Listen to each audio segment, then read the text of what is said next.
nous travaillons en sorte vraiment pour sensibiliser vraiment la population de découvrir et comprendre l'importance et l'enjeu que nous avons aujourd'hui d'être vraiment copropriétaires dans les nouvelles technologies qui vont dominer le monde dans les années à venir.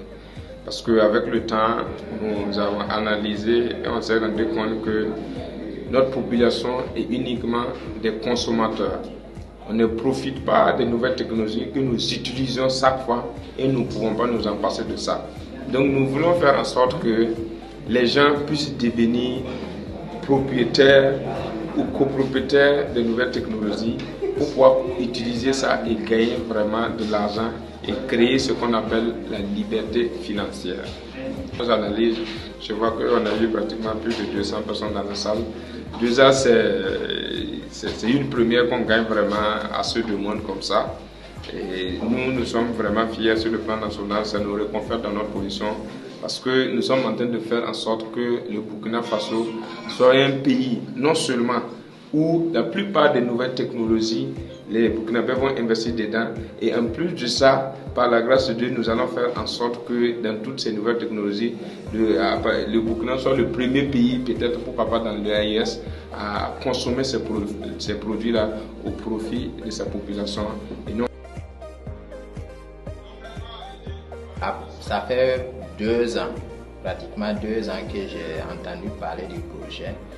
Et j'ai pris le soin d'analyser, suivre pas à pas et comprendre vraiment la pertinence et l'impact du projet.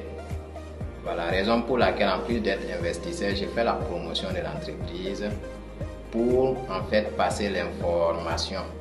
Et ce soir, l'intervention en direct du CEO du projet, Ivan Saltanov, nous réconforte dans cette vision. Voilà, ça nous galvanise davantage, ça nous permet de savoir vraiment que nous sommes dans quelque chose de vraiment très très intéressant, quelque chose qui va révolutionner la prise en charge, le suivi, le diagnostic des diabétiques.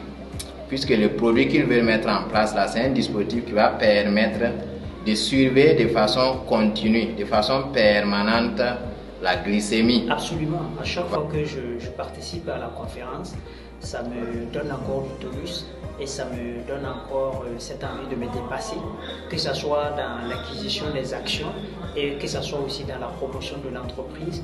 À chaque fois que je participe à l'événement, vraiment, ça me donne envie d'aller encore beaucoup plus loin, quoi. Et je ne suis pas le seul. Ça donne encore beaucoup plus de crédibilité au projet parce que vous allez remarquer qu'il y a des projets qui sont là et les gens sont à l'intérieur et ils ne connaissent même pas le fondateur du projet, ils ne connaissent même pas les personnes qui sont derrière le projet.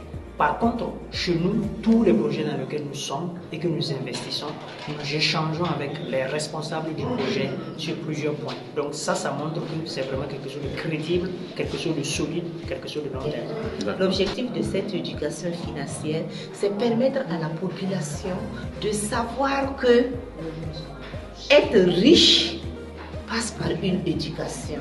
Si nous n'avons pas reçu cette éducation, quelles que soient nos compétences, nous ne pourrons pas gérer nos richesses, même si nous avons des milliards.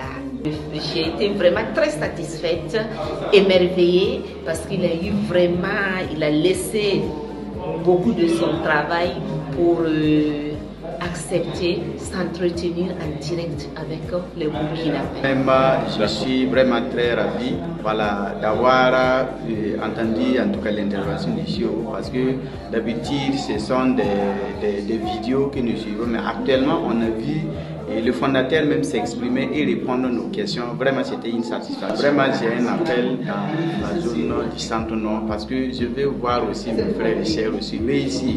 Parce qu'une réussite basée sur une seule personne, ce n'est pas une réussite. Mais une réussite qui a impacté aussi d'autres personnes à réussir, c'est ça qui est recherché. Et moi aussi, je serais fier aussi de voir ceux du centre nord aussi réussir. L'appel que je lance là, c'est de saisir ces opportunités. Et lorsque on a eu le CEO depuis Dubaï en ligne, voilà, donc ça vient encore nous donner plus de rassurance que dans le projet, il y a de l'avenir. Ce que c'est comme appel à lancer pour ceux de Yako, disons toute la région du Nord, c'est de faire confiance à ce projet parce que il y a bien longtemps, ce genre de projet existait. Mais en Afrique, généralement et particulièrement au Burkina Faso, l'information n'était pas à notre niveau. On n'avait pas cette information. Donc c'est le moment, voilà, de passer à l'action, puisque les nouvelles technologies, et si on va voir même les plus riches du moment, c'est ceux qui se sont investis dans les technologies. La première fois de suivre la formation, mais je sais que c'est vraiment prometteur parce que à la différence des autres